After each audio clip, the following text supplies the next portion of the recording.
The alarm that shattered the night shift quiet aboard the Hope's Dawn wasn't the usual proximity warning or system malfunction. It was the one sound that made even seasoned spacers go pale, a distress beacon, faint and failing, emanating from somewhere it absolutely should not be. Captain Harris to the bridge now. Dr. Oliver Reed was already halfway to the bridge when the announcement came. Insomnia was both a curse and a blessing in his line of work. As the ship's chief xenobiologist and pediatric specialist, he'd learned to sleep light and wake fast. Something about that beacon's frequency pattern had set every instinct screaming. The bridge was chaos controlled by training. Captain Harris stood at the center, her dark eyes fixed on the tactical display where a weak signal pulsed like a dying heartbeat. Red boundary lines marked the edge of Drakon territory, that vast swath of space humanity had learned to avoid at all costs. The beacon was 3 light hours inside that forbidden zone. "Tell me that's a sensor ghost," Harris said, though her tone suggested she already knew better. "Negative. Captain." The sensor officer's hands moved across his console. "It's real. Standard Drakon emergency frequency. Life support failure, medical emergency. Requesting immediate assistance." From inside their own territory, Harris turned to her communications officer. "Any response from Drakon patrols?" "Nothing, ma'am. I've been monitoring all frequencies. It's like they don't even hear it." Oliver moved closer to the display, his trained eye catching details others might miss. That beacon pattern. The rhythm. It's not a military vessel. Too small. Scout class, maybe civilian. Civilian Drakon don't exist, Harris said flatly. Their entire civilization is militarized. You know this, Oliver. I know what we've been told. Oliver studied the readouts. But that beacon has been active for at least 6 hours based on the power degradation. If it was important enough for a military response, they'd have reached it by now. The implication hung heavy in the recycled air. Either the Drakon didn't know about the distress call or they didn't care. Neither option spoke well for whoever was broadcasting it. Harris crossed her arms, a gesture Oliver recognized as her thinking pose. The Hope's Dawn was a medical frigate, designed for rapid response to emergencies across the neutral zones. They saved lives. That was the mission. But crossing into Drakon space without permission was more than a breach of protocol. It was potentially an act of war. "Captain," Oliver said quietly, moving to stand beside her, "if that's a medical emergency and we ignore it, we're no better than whoever left them there. And if we cross that border, we could spark an incident that kills millions." Harris's voice was hard, but Oliver saw the conflict in her eyes. She was a soldier, but she was also human. The Drakon have made their position clear. No human contact, no exceptions. They see us as weak, primitive, vermin cluttering up their galaxy. Then let them tell us that to our faces while we're saving lives. Oliver met her gaze steadily. "We both know you're going to say yes. You're just making sure you've considered the consequences first. I respect that. But every minute we debate is a minute someone dies." Harris held his stare for 3 long seconds. Then she turned to her helm officer. "Set course for that beacon. Maximum burn. Weapons on standby, shields up.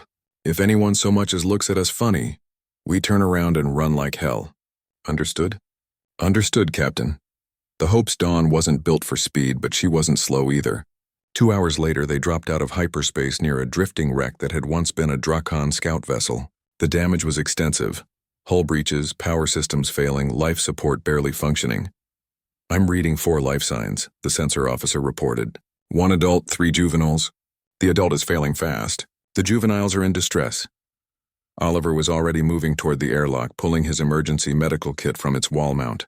"Prep the isolation ward. Class 1 quarantine protocols. If they're sick, I don't want it spreading." "Oliver." Harris caught his arm. "Those are Drakon. We don't know their biology, their diseases, their immune response. You could be walking into something that kills you in seconds. Then you'll write a very moving eulogy." Oliver managed a tight smile. "Captain, this is what I do." "Let me do it." The boarding team consisted of Oliver, 2 security officers, and a combat medic named Talia, who'd worked with him long enough to anticipate his needs. The moment they breached the damaged scout ship, Oliver knew they were running out of time. The interior was a mess of sparking conduits and emergency lighting. But worse than the damage was the smell. Blood, copper sweet and wrong, mixed with something else. Sickness. death approaching on quiet feet. They found them in the rear compartment. The adult Drakon lay against a bulkhead, her scales dulled from their usual luster, dark blood seeping from her nose and eyes, crimson flux. Oliver's mind supplied automatically, recognizing the symptoms from his xenobiology studies. A hemorrhagic disease that ravaged certain reptilian species, fatal without treatment. But it was the three hatchlings huddled beside her that broke something in Oliver's chest. They were so small, barely the size of human toddlers, their scales losing their shine as the disease progressed. Two were conscious but barely responsive. The third, smallest of all, lay motionless except for the shallow rise and fall of labored breathing. The adult's eyes opened as Oliver approached, milky with approaching death. She focused on him with obvious effort, and when she spoke, her voice was a wet rasp in broken common tongue. Human, confusion and desperation mixed in that single word. "Please, save younglings, please." "I will," Oliver promised, dropping to his knees beside the hatchlings. "I swear to you I will." Blood of Emperor, she managed, blood bubbling at her lips. "Important. Must live. Promise." "I promise." She died 30 seconds later, her last breath a rattle of resignation and hope intertwined. Oliver worked fast, checking vitals, assessing conditions. The two larger hatchlings would survive transport if they moved quickly. But the smallest one, the one whose scales gleamed like polished rylith metal even dulled by sickness, was critical. Maybe minutes from death. "We need to move now," Talia said, her experienced eyes seeing what Oliver saw. "Get these two to the ship. Standard isolation protocols. I'll carry this one personally." The security chief, a veteran named Brooks, shook his head. "Doc, regulations say..." "Regulations can save the paperwork for after we save the lives." Oliver gathered the tiny hatchling carefully, feeling how hot her scales were with fever, how her breathing stuttered. "Move!" They moved. The isolation ward aboard Hope's Dawn became Oliver's entire world. He worked through that first night with desperate intensity, fighting a disease he barely understood in patients whose biology was only theoretically documented. Human medicine meeting alien physiology, improvising, adapting, refusing to give up. The two larger hatchlings stabilized by dawn. But the smallest one, the one Oliver had started calling Rylith in his mind, hovered at the edge of death. He sat beside her medical pod as false morning came to the ship's day cycle, monitoring every fluctuation, adjusting treatments, and doing something the medical texts never mentioned. He talked to her, sang to her, old Earth lullabies his mother had taught him, songs that had no meaning to a Drakon hatchling but carried something universal in their gentle melody. "You're going to make it," he told her softly, watching her small chest struggle for each breath. "I don't care what the odds say. I don't care that you're not human, that I barely know what I'm doing. You're going to live, Rylith. I've got you. I've got you." Outside the isolation ward, Captain Harris reviewed the reports with growing dread. The hatchlings bore imperial genetic markers. They weren't just any Drakon. They were royalty, and somewhere in the vast darkness of space, someone was going to come looking for them. The only question was whether Oliver could save them before that someone arrived. 3 days of borrowed time ended with the kind of entrance that made legends. The Drakon battle fleet didn't emerge from hyperspace so much as tear through it. Dozens of warships materializing in perfect formation around the Hope's Dawn like a cage of dark metal, and barely contained violence. The flagship alone was larger than most human space stations, a fortress built to cross the stars and break worlds. On the bridge, every alarm screamed at once. "Shields up," Captain Harris barked, though they all knew how futile it was. The Hope's Dawn was a medical frigate. Against a Drakon battle fleet, their shields were tissue paper. "They're hailing us," the communications officer said, his voice carefully steady. "Audio only." "It's... Captain, it's Emperor Kazareth himself." The name alone made hardened spacers go quiet. Kazareth the Unyielding. The Dragon Emperor who had ruled for over 3 centuries, who had personally led the conquest of 17 systems, whose very name was synonymous with uncompromising power, and they had his grandchildren aboard. "Put him through," Harris said, straightening her uniform as if the gesture could add armor. The voice that filled the bridge wasn't the roar of rage they expected. It was something far more dangerous, cold, controlled fury wrapped in silk. "Human vessel, you have trespassed in Imperial space. You have violated sovereign territory. You have taken Imperial property. You have precisely 60 seconds to return what is ours or be reduced to constituent atoms. This is your only warning. Harris activated her comm, choosing her words with the care of someone defusing a bomb. Emperor Kazareth, this is Captain Harris of the medical frigate Hope's Dawn. We responded to a distress beacon. We found your vessel destroyed and 4 Drakon in critical medical condition. The adult did not survive. We have been treating the 3 hatchlings according to our best medical practices. 2 have stabilized, but the 3rd remains critical. Moving her now could be fatal. Silence stretched for 5 seconds that felt like hours. You expect me to believe you invaded our space for humanitarian purposes? The skepticism in Kazareth's voice could have cut steel. Humans do not risk themselves for others, especially not for species they fear. Down in the isolation ward, Oliver heard the conversation over the ship-wide comm. He didn't stop his work, hands steady as he adjusted Rylith's medication levels. The hatchling's condition had improved marginally over the past 3 days, but she was still balanced on a knife's edge between life and death. Actually, Your Majesty, Oliver said, activating his medical bay's comm override. That's exactly what humans do. It's kind of our thing. We're annoyingly persistent about caring for the sick and vulnerable, regardless of species. Blame our evolutionary development or call it a character flaw, whichever you prefer. Oliver, Harris's voice crackled with warning, but the damage was done, or perhaps something else entirely had begun. And who? Kazareth said slowly. Are you? Dr. Oliver Reed, xenobiologist and pediatric specialist, currently responsible for keeping your granddaughter alive, which is occupying about 95% of my attention. The other 5% is being annoyed by this interruption. Sir. He paused. Your Majesty.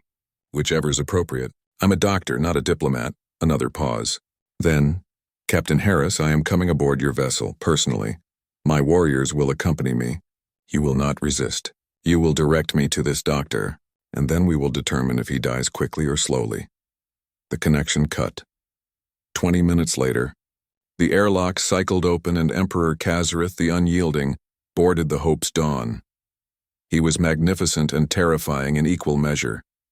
15 feet of muscle and scale, obsidian dark armor that seemed to drink light, eyes like molten gold that missed nothing. He moved with the fluid grace of a predator that had never known fear because nothing in the universe was foolish enough to threaten him. Behind him came his warriors, each one capable of tearing through the ship's hull with bare claws. Commander Velroth, his second, kept one hand on his weapon, scanning for threats that didn't exist. Captain Harris met them with a security escort that was more formality than function. Emperor Kazareth, the medical bay is this way. Take me there now. They walked through corridors that suddenly felt too small, past crew members who pressed themselves against walls, past security checkpoints that were waved through without question. The procession was silent except for the heavy tread of Drakon feet and the whisper of human fear. The isolation ward doors slid open. Oliver didn't look up. He was bent over Rylith's medical pod, making minute adjustments to the IV feed that kept her alive. The hatchling's breathing was slightly better than yesterday, her temperature down 0.5 degree. Small victories, but victories nonetheless. Dr. Reed, Captain Harris's voice was tight. Emperor Kazareth is here. I can see that, Captain. Give me 30 seconds. Oliver finished his adjustment, checked the monitor readings, then finally straightened and turned. He was face to chest with the Emperor, had to crane his neck back to meet those golden eyes that could have melted steel. And Oliver, who had stared down death in a dozen forms across a dozen worlds, simply nodded politely. Your Majesty, I assume you're here about your grandchildren? The 2 in Bay 7 are stable and ready for transport whenever you'd like. This one, Rylith, is still critical but improving. I need another 48 hours minimum before she can be safely moved, and that's optimistic. Kazareth stared at him. Behind the Emperor, Velroth made a sound like grinding stone. You dare address the Emperor so casually? You dare name an Imperial hatchling without permission? I had to call her something, and she wasn't exactly in a position to tell me her name. Oliver turned back to his patient. You're welcome to change it later. Right now I'm more concerned with keeping her alive than what we call her. You would speak to me of concern? Kazareth's voice dropped to something dangerous. You who invaded our space, who touched Imperial blood without authorization, who saved their lives, yes. Oliver met his eyes again. Your Majesty, I understand you're angry. I understand this is a massive breach of protocol, and probably a dozen laws I don't know about. I understand you could kill everyone on this ship without breaking a sweat. But right now, at this moment, none of that matters as much as the fact that your granddaughter is sick and I'm the one keeping her alive. The silence that followed could have frozen stars. Then Kazareth moved. Not toward Oliver, but around him, approaching the medical pod where Rylith lay. The Emperor stared down at the smallest hatchling and something shifted in his ancient eyes. She is so small, he said quietly. Premature, I think, or she was the runt. Either way, it made her more vulnerable to the crimson flux. Oliver moved to stand beside him, professional instinct overriding fear. See this discoloration along her scales? That's where the hemorrhaging was worst. I've managed to stabilize her blood chemistry, but her immune system is still fighting hard. The next 48 hours are critical. What have you done to treat her? The question wasn't aggressive. It was curious. Oliver recognized that tone, had heard it from 1,000 worried family members across 100 worlds. Modified human antivirals adapted for reptilian biology, immune system boosters, careful temperature regulation, constant monitoring, and a lot of hope. Oliver pulled up a holographic display showing Rylith's vitals. Her fever broke this morning. That's good, but her breathing is still labored, and her cellular regeneration is slow. I'm treating her as carefully as I can, but honestly, I'm improvising half of this. Drakon physiology isn't exactly well documented in human medical databases. Show me her treatment plan. So Oliver did. Explained every medication, every procedure, every decision he'd made over the past 3 days. Kazareth listened with absolute focus, asking questions that revealed a sharp intelligence behind the warrior exterior. And all the while, the Emperor's eyes kept returning to his granddaughter, so small and vulnerable in her medical pod. I will see the others, Kazareth finally said. Bay 7 held Sirath and Kethna, the 2 larger hatchlings. They were alert now, scared but healthy. When they saw their grandfather, they made small chirping sounds and tried to climb out of their beds. Oliver watched as something remarkable happened. The Emperor, this being of terrible power and ancient fury, carefully picked up both hatchlings and held them gently against his chest. They nestled there, secure and comforted, making soft sounds of contentment. They know you, Oliver observed quietly. They are blood of my blood. Kazareth's voice held complex emotions Oliver couldn't quite parse. Their mother was my daughter, was past tense, the warrior who had died aboard the scout ship. I'm sorry for your loss, Oliver said, meaning it. Kazareth looked at him sharply, as if searching for mockery or manipulation. Finding only sincerity, something shifted in his expression. I will remain aboard this vessel, the Emperor announced. I will watch your treatment of Rylith. My warriors will secure the ship. Your crew will not be harmed unless they prove hostile. In 48 hours, we will see if you are the miracle worker you claim to be, Dr. Reed, or if you are merely a human who delays the inevitable. I'm not a miracle worker, Oliver said honestly. I'm just a doctor who refuses to give up on his patients, even the difficult ones. She is imperial blood, descended from the oldest dynasty in the galaxy. That makes her infinitely precious. No. Oliver met his eyes steadily. Being a living, breathing child makes her infinitely precious. The rest is just context. Kazareth stared at him for a long moment. Then, carrying his 2 grandchildren, he settled into a chair near Rylith's medical pod. Proceed with your work, Doctor. I will watch. And so began the strangest vigil Oliver had ever kept, trying to save a dying hatchling under the unwavering gaze of the most dangerous being in known space, while learning that perhaps emperors and doctors wanted the same thing after all. They both just wanted the children to live. The Emperor didn't sleep. Oliver learned this on the 2nd night of their strange coexistence.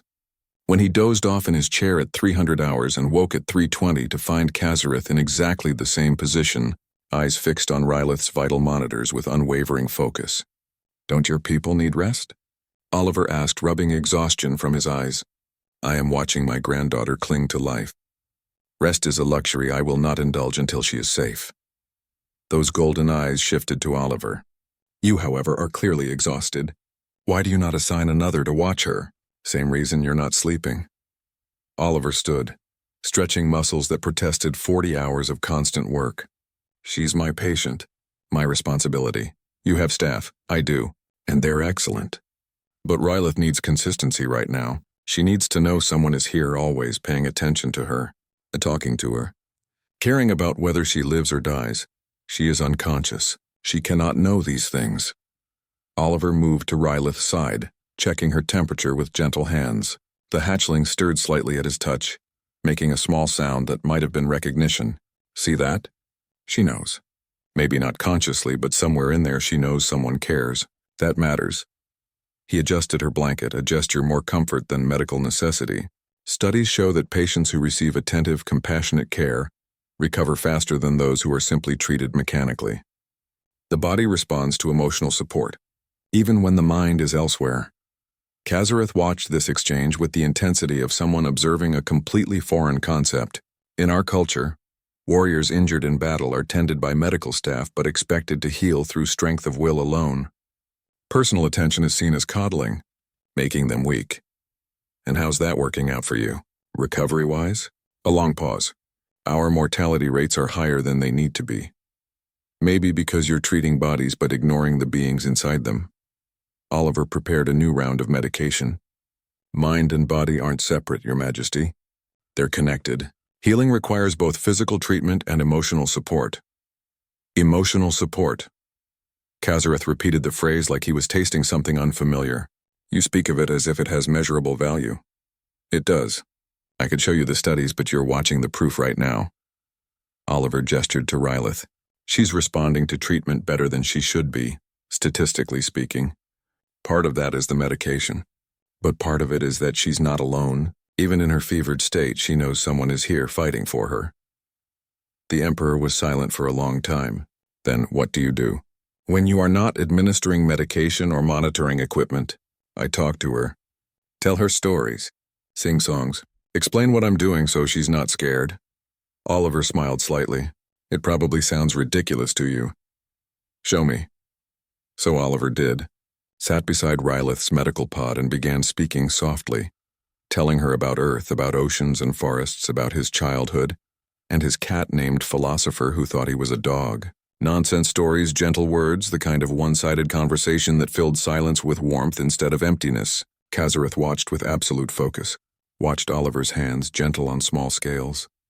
Watched the way the human's voice softened, how his entire posture changed to something protective and tender. Watched Rylith's vitals stabilize slightly, her breathing ease fraction by fraction. You do this often? The Emperor asked when Oliver finished. Every few hours. Sometimes more if she seems restless. Oliver checked the time. Actually, it's story time. Want to stay? Before Kazareth could answer, Oliver pulled up a datapad and began reading. An old Earth fairy tale about a princess and a dragon, ironically enough. His voice fell into the rhythms of storytelling, making the words come alive even though his audience was unconscious. The Emperor listened to every word. On the fourth day, Rylith's fever spiked. It happened without warning during what should have been a routine check. One moment her temperature was improving, the next she was burning up. Her small body convulsing as the crimson flux launched a final, desperate assault on her system. Oliver moved with controlled urgency, calling for Talia, adjusting medications, trying everything he knew. But nothing worked. The fever climbed. Rylith's breathing became labored, then desperate. The monitor screamed warnings. And through it all, Kazareth stood frozen, watching his granddaughter die. Do something. The Emperor's roar shook the medical bay. You said you could save her. I'm trying. Oliver's hands flew across the console, cycling through options, discarding failures, searching for anything that might work. Sweat dripped down his face. His voice shook. Come on, Rylith. Stay with me. Just stay with me. Hours blurred together. Oliver barely registered the Emperor's presence. Barely heard Velroth's muttered threats, barely noticed when Captain Harris came to check on them. His entire world narrowed to one small hatchling and the impossible task of keeping her alive. He talked to her constantly, begged her to fight, promised her a future if she'd just hold on a little longer. Please, Rylith, please, you're so strong. Just a little more. Don't give up. I'm not giving up on you, please. At 0400 hours, something shifted. The fever began to drop. Slowly, agonizingly slowly, but dropping. Rylith's breathing eased. Her vitals stabilized. The crisis passed. Oliver collapsed into his chair, hands shaking, face wet with tears he hadn't realized he was crying. "Why do you weep?" Kazareth's voice came from somewhere above him. "She lives. She will recover. This is victory." "Because I was terrified," Oliver admitted, not bothering to hide the emotion. "Because she came so close to dying. Because I care about her and the thought of losing her was unbearable. But she is not your offspring. She is not even your species." Oliver looked up at the Emperor, vision blurred. "So what? She's a child. A living being who deserves every chance at life. That's enough. She matters because she exists." Kazareth spoke slowly as if testing the words. "You said this before." "Yes. In our culture, beings matter because of what they contribute. Their strength, their service, their bloodline. Value is earned through achievement. That's not value. That's utility." Oliver wiped his eyes, straightening slightly. "Humans believe every sentient being has inherent worth, not because of what they can do, but because of what they are. Rylith matters because she's alive, because she's a person with thoughts and feelings and potential. She doesn't have to earn that. It's automatic." The Emperor moved to the medical pod, staring down at his sleeping granddaughter. One massive claw reached out, hovering over her but not quite touching, as if he feared his own strength. "In my empire, I have seen countless warriors fall in battle. I have witnessed plague ships where the weak were left to die so the strong could survive. I have made decisions that sacrificed thousands to save millions. These choices were logical, necessary, the foundation of our civilization. And I look at this tiny being barely strong enough to breathe, and I think, perhaps we have been wrong." Silence fell between them, heavy with implication. "Your Majesty," Oliver said carefully, "can I ask you something?" "Speak." "When was the last time someone held you? Not with reverence or fear, but with genuine affection?" Kazareth's expression was unreadable. Drakan do not engage in such displays. "That's not what I asked." The Emperor stood motionless for so long Oliver thought he wouldn't answer. "Then, centuries. Before I was Emperor. Before I learned that attachment is weakness and distance is strength. And do you believe that? Truly?" "I believed it with absolute certainty until 3 days ago." Kazareth looked at Oliver. "You have shown me something I cannot explain. Something that contradicts everything I have built my empire upon. You care for beings without logical reason. You sacrifice your own well-being for others. You find value in the weak and purpose in compassion, and somehow, impossibly, it works. It's not impossible, it's just human." "Then perhaps," the Emperor said slowly, "there is something to learn from humanity after all." Oliver stood, moving to Rylith's side. "Your Majesty, would you like to hold her? She's stable now. And I think she'd like to know you're here." Fear flashed across Kazareth's face so quick Oliver almost missed it. "I am too large. Too strong. I could hurt her. Not if you're careful. And I'll show you how." Oliver carefully lifted the sleeping hatchling, monitoring her vitals. "Support her head gentle, that's it. Now hold her against your chest where she can hear your heartbeat." Kazareth took his granddaughter with movements so careful they bordered on reverent.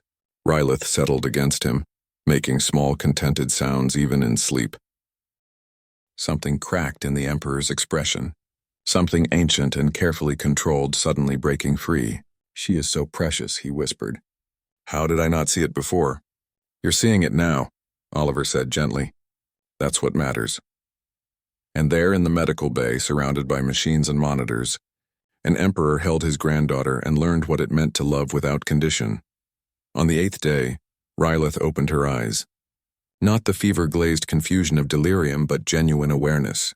Her small head turned toward Oliver's voice, recognition clear in her gaze. She made a questioning chirp, weak but curious.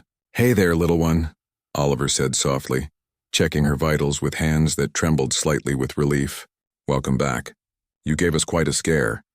Rylith chirped again, then noticed the massive figure standing behind Oliver. Her eyes widened and she made a sound that was part squeak, part trill. "Yes, that's your grandfather," Oliver confirmed. "He's been very worried about you." Kazareth moved forward slowly, as if approaching something infinitely delicate.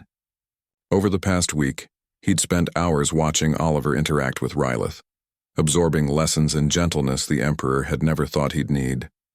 Now he put that learning to use. "Hello, little flame," Kazareth rumbled, his voice softening to something almost tender. I am pleased to see you awake. Rylith tilted her head, studying him. Then, with the decisiveness of children everywhere, she reached toward him with one small claw. Kazareth carefully extended his hand, letting her grip his massive finger. The hatchling pulled herself slightly closer, chittering contentedly. Oliver watched the exchange with professional satisfaction and personal joy. She's going to be fine, Your Majesty. Full recovery. Another week of monitoring and careful diet management, but she's past the crisis point. You have done the impossible, Dr. Reed. Kazareth's eyes remained fixed on Rylith. You have returned my granddaughter from the edge of death. You have taught me things I did not know I needed to learn. My empire owes you a debt that cannot be quantified. I was just doing my job. No. The Emperor finally looked at Oliver. You did far more than your job required. You cared. You fought. You refused to accept death as inevitable. That is not merely professional competence. That is something else entirely. Over the next 2 days, as Rylith continued to strengthen, preparations were made. Sirath and Kethena were ready for transport. Rylith would need more time, but the worst was behind her. Captain Harris met with Kazareth to discuss logistics. The meeting was tense but civil. A week ago, they'd been enemies by default. Now they were something else. Not quite allies, but no longer adversaries. My crew and I will return to human space, Harris said, standing in the briefing room with the Emperor and his senior officers. Commander Velroth watched her with barely concealed hostility, but Kazareth's presence kept him silent. We ask only safe passage to the border. Granted, Kazareth said. You have my word that you will not be harmed or pursued. Furthermore, I will ensure that official records show this encounter as a sanctioned medical intervention, not an invasion. Your superiors will not face diplomatic consequences. Harris's relief was visible. Thank you, Your Majesty. However, Kazareth turned his attention to where Oliver stood by the window looking out at the stars. Dr. Reed will not be returning with you. The room went silent. Oliver turned slowly. Excuse me? Rylith still requires specialized care. You are the only being in known space qualified to provide that care. Therefore, you will accompany us aboard the Imperial flagship to continue her treatment. The Emperor's tone brooked no argument. This is not negotiable. Your Majesty, Harris began, but Kazareth raised one claw. Captain Harris, I am not abducting your officer. I am requesting his professional services for a limited duration. Dr. Reed may refuse, though I would strongly prefer he did not. All eyes turned to Oliver. He looked at Harris, seeing the conflict in her expression. Looked at the Draken officers, seeing their suspicion. Looked at Kazareth, seeing something more complex. Respect, gratitude, and perhaps the beginning of trust. How long are we talking about? Oliver asked. 3 weeks. Perhaps 4. Until Rylith is fully recovered and can be returned to her family's care. And after that? After that, you will be returned to human space with full honors and compensation for your time. Kazareth paused. You have my word. The word of the Emperor. Oliver considered. Being aboard a Drakon flagship, surrounded by beings who'd viewed his species as inferior vermin just days ago, going deeper into territory no human had ever survived visiting. It was dangerous, potentially suicidal. But Rylith still needed him. And there was something else, something he couldn't quite articulate. An opportunity here. A chance to build bridges between civilizations that had never spoken, to prove that understanding was possible. I'll need my medical equipment. Full access to Rylith at all times. And Captain, I'm going to need you to send messages to my family. Tell them I'm on extended assignment but safe. Harris's face showed her concern. Oliver, you don't have to do this. I know, but I'm going to anyway. He smiled slightly. It's kind of my thing, remember? Annoyingly persistent about caring for the sick and vulnerable. Even when the vulnerable comes with an empire of warriors who could kill you without thinking? Especially then. Oliver turned to Kazareth. I accept, Your Majesty. On one condition. Velroth made a sound of outrage. You dare place conditions on the Emperor's request? I dare, Oliver said calmly. My condition is simple. I want unlimited access to information about Drakon physiology and medicine. If I'm going to provide the best care for Rylith, I need to understand her biology better. I've been improvising based on general reptilian biology and educated guesses. I'd rather work with actual data. Kazareth regarded him thoughtfully. Such information is classified. Sharing it with a human would be unprecedented. So is a human saving an Imperial hatchling's life. We're kind of breaking new ground all over the place here. A sound that might have been amusement rumbled in the Emperor's chest. Agreed, you will have access to our medical databases. Within reason works. The transfer happened 12 hours later. Oliver packed his personal belongings, said farewell to his crew, and crossed from the Hope's Dawn to the Imperial flagship on a boarding tube that felt like stepping into another world. The flagship was called Eternal Flame, and it lived up to its name. Everything was massive, built to scale for beings twice human size. The corridors were wide enough to drive a ground transport through, the ceilings lost in shadow far above. Dark metal absorbed light, making the whole place feel like being inside a weapon designed to cross the galaxy. Warriors watched Oliver with expressions ranging from curiosity to contempt. Whispers followed him. The human. The one who touched Imperial blood. The one the Emperor favored. Oliver ignored them all, focusing on the task ahead. His quarters were surprisingly comfortable.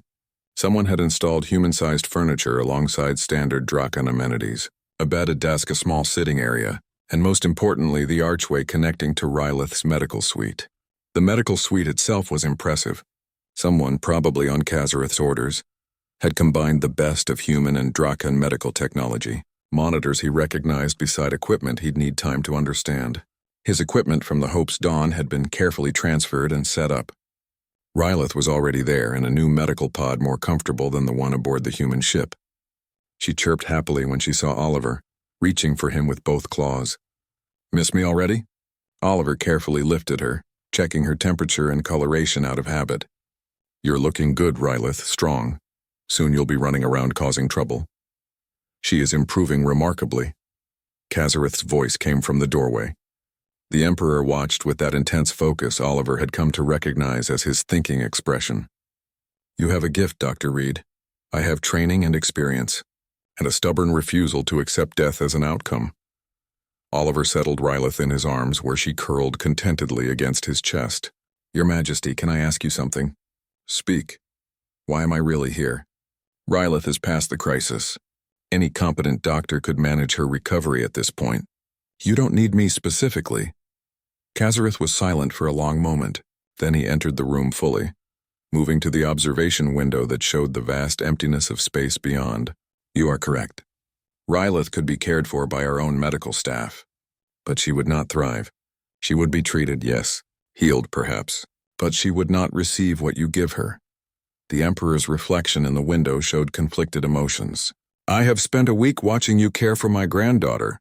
I have seen methods of healing that have nothing to do with medication or technology. I have witnessed the power of compassion, of attention, of treating a patient as a being rather than a problem to solve. And you want to learn these methods? I want to understand them, to see if they can be integrated into our culture, to determine if an empire built on strength alone has missed something fundamental." Kazareth turned to face Oliver directly. "You called it caring. My people would call it weakness. I no longer know which is correct." Oliver looked down at Rylith dozing peacefully in his arms. "Maybe it's both. Maybe caring is a kind of strength we've underestimated, and maybe what you call weakness is actually the bravest thing anyone can do." "Explain." "It's easy to be hard, to close yourself off, to make decisions based purely on logic and power. That feels safe.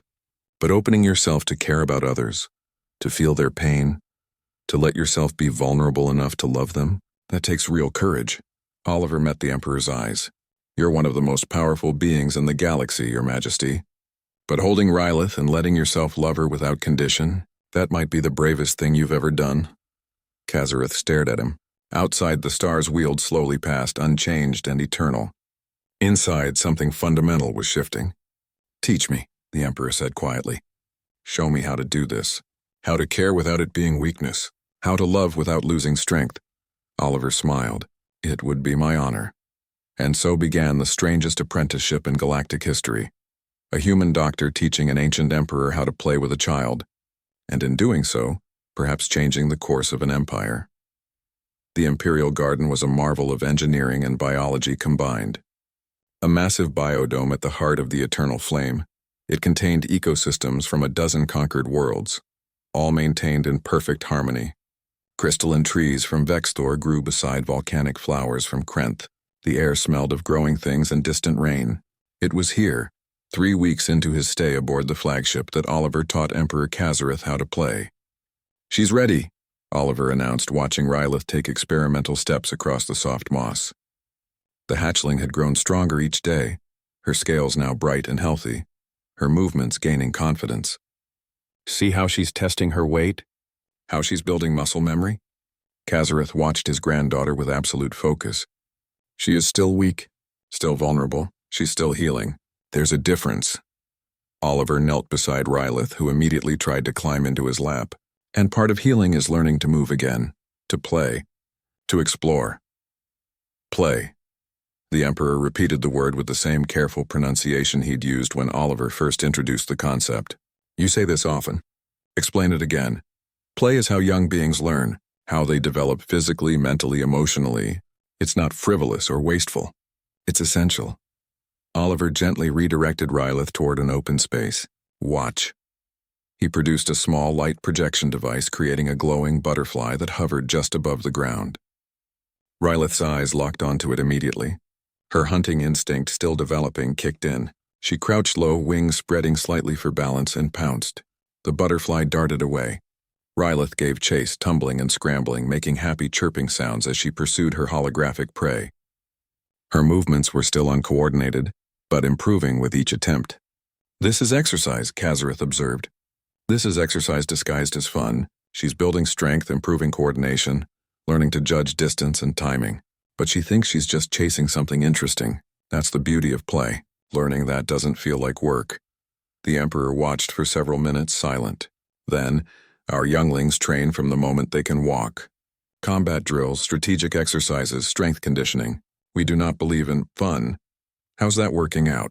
Psychologically speaking?" Kazareth's expression darkened. "We have issues with aggression, social dysfunction, inability to form attachments. These are considered acceptable costs of creating superior warriors." "What if they're not costs? What if they're failures?" Oliver kept his tone gentle but firm. "Your Majesty, you've built an incredible empire. Your military power is unmatched. But at what price? How many of your people are actually happy? Happiness is not the goal. Service to the Empire is the goal. Can't you have both?" The question hung in the air between them. Rylith, tired from her chase, waddled over to Kazareth and made an imperious chirping sound, clearly demanding attention. The Emperor looked down at her, uncertainty clear in his posture. "Pick her up," Oliver encouraged. "You've done it before. She wants you." Kazareth carefully lifted his granddaughter. Rylith immediately settled against his chest, scales warm from exertion, making contented sounds. The Emperor held her with exquisite gentleness, one massive hand supporting her small body. "Now what?" he asked. "Now you just hold her. Talk to her. Let her know you're here and you care about her." "What do I say?" "Anything, everything. Tell her about your day. Tell her stories about her mother. Tell her she's doing well. It doesn't matter what the words are, just that you're spending time with her." Oliver smiled. "She's not going to judge your conversation skills." Kazareth was silent for a moment. Then slowly he began to speak in Draken, his deep voice a rumbling purr. Oliver didn't understand the words, but he understood the tone. Soft, warm, protective. Rylith chirped responses, clearly delighted by her grandfather's attention. "That's perfect," Oliver said quietly. "That's exactly right." Over the following days, Oliver continued the lessons, teaching Kazareth to read stories to Rylith before sleep, showing him how to play simple games that encourage development, explaining the importance of praise and encouragement. The Emperor approached each lesson with the same intensity he'd probably once applied to military strategy. Taking notes, asking questions, practicing until he achieved competence. But underneath the studiousness, Oliver saw something else emerging, genuine joy. Kazareth was discovering the pleasure of connecting with his granddaughter beyond duty and bloodline. One evening, Oliver found them in the garden again. Kazareth was on his hands and knees, an undignified position for the ruler of an empire, while Rylith climbed on his back, pretending to have conquered a great beast. The hatchling was chattering in Drakan, clearly narrating her victory while Kazareth played along with surprising commitment. Oliver watched from the doorway, not wanting to interrupt. This was a moment these two needed. a connection forming that would last far beyond his time here. But Kazareth noticed him. "Dr. Reed, join us. I don't want to intrude." "You are not intruding. You are witnessing the result of your teaching." The Emperor carefully lifted Rylith from his back, settling her in his lap. "A month ago, I would have considered this behavior beneath my dignity, weakness that would undermine my authority. And now I understand that true strength is not rigid. It bends, it adapts. It includes room for tenderness without sacrificing power." Kazareth looked at his granddaughter with unmistakable love. "Rylith will grow strong, yes. She will be trained in combat and strategy as befits Imperial blood. But she will also know she is loved. She will understand that value is not earned through achievement alone. She will be more than just another warrior. She will be whole." Oliver felt something tighten in his chest. "Your Majesty, can I ask what you plan to do with this knowledge? When I leave, when you return to your empire?" Kazareth was quiet for a long time, stroking Rylith's scales with gentle claws. The hatchling was drowsy, clearly ready for sleep. "I have been emperor for over 3 centuries, he finally said. "I have conquered worlds, commanded fleets, made decisions that shaped the course of galactic history. I have been called great, terrible, unyielding, but I have never been called kind, never been called compassionate, never been called anything that suggests I see value in the weak or purpose in caring for others. And I am beginning to think my greatest conquest is not the 17 systems I claimed, but this. Learning to hold my granddaughter and understand that her value is absolute, regardless of what she achieves. That her existence alone is enough." The Emperor's golden eyes met Oliver's. "You have changed me, Dr. Reed. And through me, you may change an empire. I didn't do anything special. I just cared for a sick child. Yes, and that simple act revealed cracks in everything I built my civilization upon. Cracks that, upon examination, show fundamental flaws in our entire philosophy." Kazareth adjusted his hold on Rylith, who was now fully asleep. "I cannot change an empire overnight. My people would not accept sudden upheaval, but I can begin. Small steps, new policies, different approaches to raising younglings, gradual reform that shifts us from pure martial strength toward something more balanced. That's ambitious. And dangerous. You'll face opposition. I am the Emperor. Opposition is expected. What matters is whether I have the courage to face it." A slight smile crossed Kazareth's face. "You said caring requires bravery. That opening yourself to vulnerability is true strength. I will need both to do what comes next." Oliver moved closer, checking Rylith's breathing out of habit. Perfect. Peaceful. The hatchling who'd been at death's door just weeks ago now slept contentedly in her grandfather's arms. "She's going to be fine," Oliver said. "Fully recovered? Another few days of monitoring, but she doesn't need me anymore. Not medically. But she needs you emotionally. As do I." Kazareth looked at him seriously. "Dr. Reed, I know our agreement was temporary. I know you have a life to return to. But I would ask you to consider extending your stay. Not as prisoner or hostage, but as advisor, teacher. Help me navigate this transformation. Help me learn how to lead with both strength and compassion." "Your Majesty, I'm not qualified for that. I'm a doctor, not a political advisor." "You are qualified by experience and character. You have shown me possibilities I never imagined. Stay. Help me build something better." Oliver wanted to say yes, wanted to be part of this incredible transformation. But he thought of home, of his team, of the patients waiting across human space, of the life he'd built. "I need to think about it," he said finally. "This isn't a small decision. Take the time you need. The offer stands." Kazareth rose carefully, carrying Rylith toward her sleeping quarters. "For now, help me put this little warrior to bed. She needs her rest." They established a routine, checking Rylith's vitals, adjusting her sleeping environment, reading her a story. Kazareth handled most of it himself now, with Oliver supervising and offering suggestions. The Emperor had become proficient at bedtime rituals, understanding that these moments of quiet connection were as important as any medical treatment. As Rylith settled into sleep, Kazareth stood by her bed, one claw gently resting on her small head. "Thank you," he said quietly, "for everything you have done. For everything you have taught me." "You did the learning," Oliver replied. "I just showed you what was possible. Sometimes that is enough to change everything." Outside the window, stars wheeled in their ancient paths, indifferent to the small dramas of organic beings. But inside in a sleeping chamber aboard a warship that had seen countless battles, a grandfather watched his granddaughter sleep and learned that perhaps the greatest victory was not conquest, but love. And a human doctor watched them both, realizing that sometimes healing didn't just save lives, sometimes it saved souls.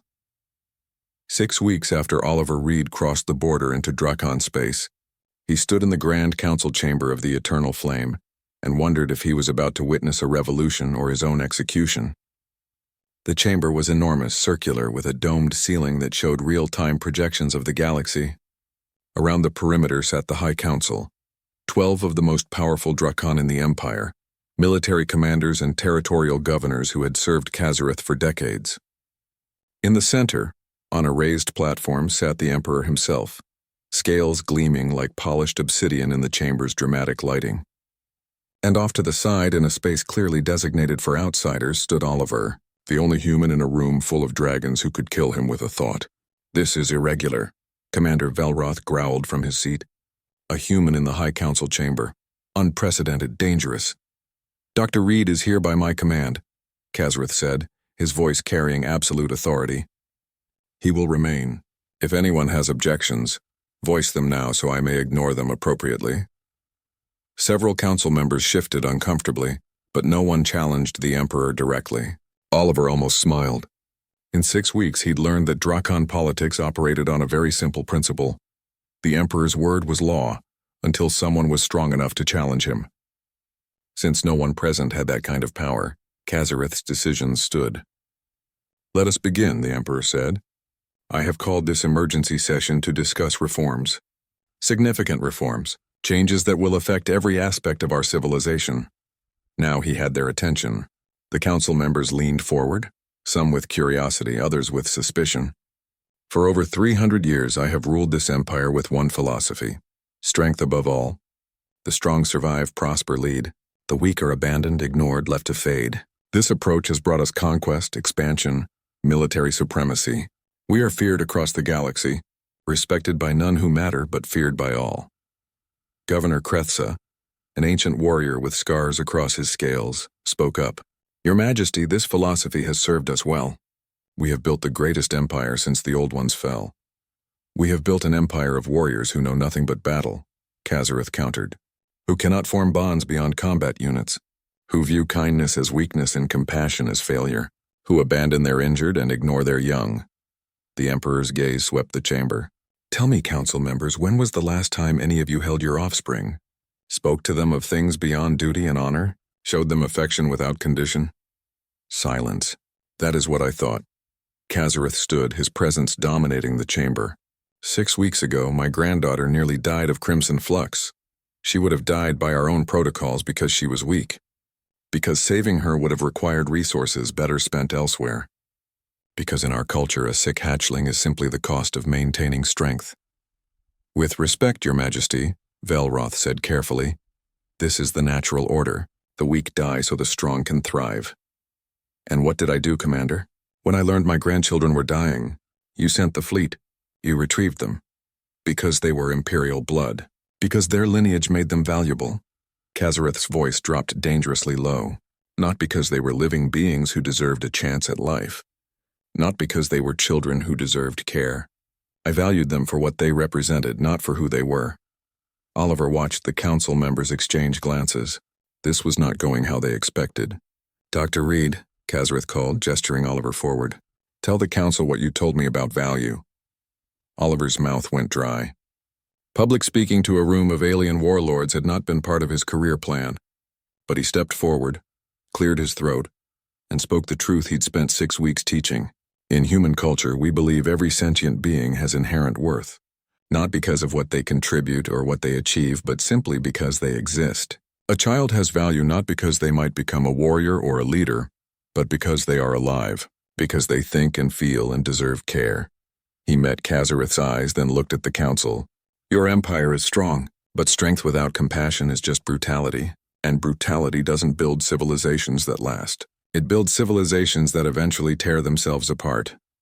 "Bold words for a human," Krethsa said, though his tone was more thoughtful than hostile. You would have us become weak like your people?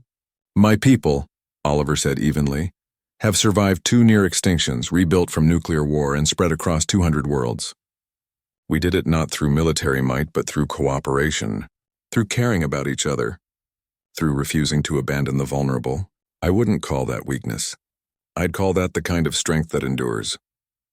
Kazareth watched the exchange with satisfaction. The doctor saved Rylith's life. But more than that, he showed me what we have lost in our pursuit of pure martial strength. He showed me that caring for others is not weakness. That love does not diminish power. That true strength includes room for compassion. Your Majesty, Governor Silthar spoke up, her voice cautious. What exactly are you proposing? Reform. Beginning with how we raise our young. Kazareth pulled up holographic displays showing data, statistics, proposals. New protocols for medical care that prioritize all lives, not just the strong. Educational programs that include emotional development alongside combat training. Family structures that encourage bonds rather than merely producing the next generation of warriors. The chamber erupted. Some council members voiced support, others outrage. Arguments flew back and forth in rapid Drakon that Oliver could barely follow. But he caught the essence. This was revolutionary. This challenged everything they'd built their civilization upon. Order. Kazareth's voice cut through the chaos like a blade. I did not call this session to debate whether we will change. I called it to inform you that change is coming. The only question is whether you will help guide it or be swept aside by it. You cannot simply overturn 3,000 years of tradition. Velroth stood, anger clear in every line of his body. Our people will not accept this. They will see it as betrayal, as weakness. Then they will see me demonstrate that it is neither. Kazareth's eyes blazed with golden fire. I am still the Emperor. I am still the warrior who conquered 17 systems. I have not grown weak. I have grown wise. There is a difference. How? Krethsa asked, genuine curiosity in his voice. How do you prove that caring does not equal weakness? By being both. By leading with strength and compassion combined. Kazareth moved to where Rylith waited in a secure observation area, visible through transparent walls. The hatchling was playing with educational toys Oliver had designed, healthy and energetic. Look at my granddaughter. 6 weeks ago, by our protocols, I should have let her die. She was weak. She was sick. She was a drain on resources. The Emperor scooped up Rylith, who chirped happily and snuggled against him. But I chose differently. I allowed a human doctor to save her life. I learned from him how to care for her beyond mere biological maintenance. I spent time with her, played with her, showed her affection. And you know what happened? He held Rylith up for the council to see. She thrived.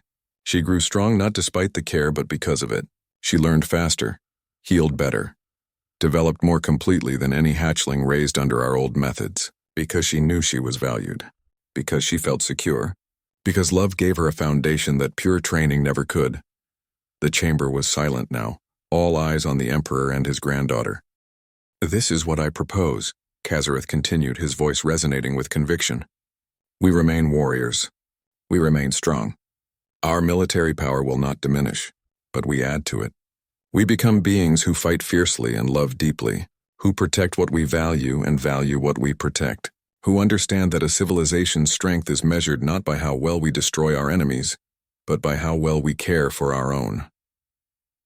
It is a beautiful vision, Your Majesty, Silthar said slowly, but implementing it will be dangerous. There will be resistance, accusations of weakness, challenges to your rule. Let them come. Kazareth's smile was sharp. I will face them the same way I have faced every challenge, with overwhelming force when necessary, but with wisdom first. Those who genuinely seek to understand will be taught. Those who resist out of fear will be reassured. Those who challenge me will learn that I have lost none of my edge. And what role does the human play in this? Velroth asked, looking at Oliver with suspicion.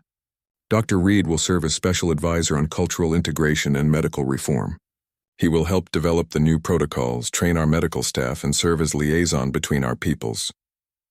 Kazareth met Oliver's eyes. If he accepts. Every gaze in the chamber turned to Oliver. He felt the weight of it, the pressure of a decision that would affect billions. Going home meant safety, familiarity, the life he knew. Staying meant danger, uncertainty, being part of something unprecedented. He thought of Rylith, healthy and happy. Thought of Kazareth, transformed from cold emperor to loving grandfather, thought of the possibility that two civilizations might learn from each other, instead of fearing each other. I accept, Oliver said. On one condition. Velroth made a sound of disbelief. The human places conditions on the Emperor's offer again? I will stay and help with these reforms, Oliver continued, ignoring the interruption. But I want regular communication with human space. I want other humans brought in to assist, medical professionals and teachers who can help implement these changes. And I want this to be the beginning of real diplomatic relations between our peoples. Not conquest, not subjugation, partnership. The council erupted again. Partnership with humans. Unthinkable, insulting, revolutionary. Kazareth let them argue for exactly 30 seconds. Then he raised one claw for silence. Agreed, he said simply. Dr. Reed's conditions are acceptable. We will establish formal diplomatic channels. Other humans will be invited to participate in this transformation. And we will do it not as conquerors allowing lesser beings to serve us, but as civilizations learning from each other. Your Majesty, Krethza said, his old voice thoughtful. You realize this changes everything? Not just our culture, but our place in the galaxy? We will no longer be the terrifying empire everyone fears. No, Kazareth agreed. We will be something better. We will be the empire everyone respects. The civilization that proves strength and compassion can coexist. The society that other species look to as an example instead of a threat. He paused. It will take time. Generations, perhaps. But it begins now. With this council, with these decisions. Oliver watched the council members process this, saw doubt, fear, hope, and possibility warring in their expressions. This was the pivot point. The moment where an empire chose its future. I support these reforms, Governor Silthar said finally. They are ambitious, dangerous, but necessary. Our current path leads only to endless war and internal dysfunction. Perhaps it is time to try something new. One by one, other council members voiced their support. Not all of them, not unanimous, but enough. A majority willing to try, to experiment, to risk changing everything they knew for the possibility of something better. Velroth was the last. The old warrior stared at Kazareth for a long moment, then at Oliver, then at Rylith playing contentedly in her grandfather's arms. I do not fully understand this, Velroth said slowly. I do not know if it will work, but I have served you for 100 years, my emperor. I will not stop now. If you believe this is the path forward, I will follow. Kazareth nodded, respect clear in his gesture. Thank you, old friend. I know this asks much of you. War asks much of us. Perhaps peace can ask much as well. Velroth managed something that might have been a smile. Besides, I have a grandson of my own. Perhaps I would like to learn these human methods of caring. The formal session ended with the council authorized to begin implementing reforms. As members filed out, discussing and debating, Oliver found himself alone with Kazareth and Rylith in the emptying chamber. You understand what you have agreed to? The Emperor asked. Years of your life dedicated to helping us transform. Danger from those who resist. Being separated from your own people while living among those who may never fully accept you? I understand, Oliver said. And I'm doing it anyway. Because it's right. Because it matters. Because someone has to build the bridges, and apparently that someone is me. Rylith chirped and reached for Oliver. He took her gently, and she settled against him with the ease of long familiarity. The hatchling who'd brought them together. The patient who'd become a catalyst for change. Thank you, Kazareth said quietly. For saving her life. For teaching me to care. For believing that change is possible. Thank you for being willing to change, Oliver replied. That takes real courage, Your Majesty. The kind that conquering worlds never required.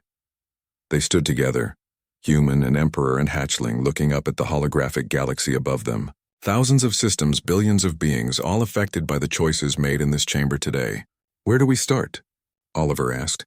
At the beginning, Kazareth said. With the young, with teaching them that they are valued, not for what they might become, but for what they already are.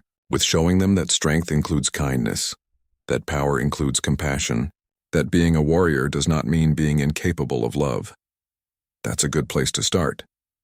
6 months later, when the first human delegation arrived at the Drakon homeworld, they found a civilization in transformation, medical centers teaching new protocols, schools implementing emotional education alongside combat training, families learning to build bonds instead of merely producing offspring, and at the center of it all, an emperor who had learned to hold his granddaughter and understand that perhaps the greatest conquest was not of territory, but of the barriers we build around our own hearts. Oliver stood at the spaceport, welcoming his fellow humans to this strange new world. Watched their wonder and apprehension as they saw Drakon warriors playing with their children, showing affection, demonstrating that change was real. Rylith was there too, fully grown now, energetic and brilliant. She'd become something unprecedented, the bridge between species, the living proof that different civilizations could understand each other. "You did it," Captain Harris said, arriving with the delegation. "You actually did it. You changed an empire." "I just cared for a sick kid," Oliver replied, smiling as Rylith bounded over to greet them. "Everything else was just domino effects." "Some dominoes," Harris laughed. "How does it feel, being part of history?" Oliver looked at Kazareth, teaching a group of young Drakon how to read stories to hatchlings. Looked at Velroth awkwardly but earnestly playing with his grandson. Looked at Rylith healthy and whole and becoming the leader she was always meant to be. "It feels," he said quietly, "like maybe we figured something out. That the strongest thing any of us can do is care about each other, about the vulnerable, about building something better than what we inherited. That's pretty profound for a doctor. Learned it from a patient." Oliver grinned. "She was a tough one. Nearly died on me. But she fought hard and taught me more than I ever taught her." Above them, in the alien sky, human ships and Draken vessels flew side by side. No longer enemies, not quite allies, but something better. Civilizations learning to understand each other. Building bridges instead of walls. Choosing connection over fear. And it all started because one human doctor refused to let a sick child die, regardless of species, politics, or the boundaries that were supposed to keep them apart. Sometimes the greatest revolutions begin with the simplest acts. Sometimes all it takes is one person who cares enough to try, and sometimes, just sometimes, that's enough to change everything.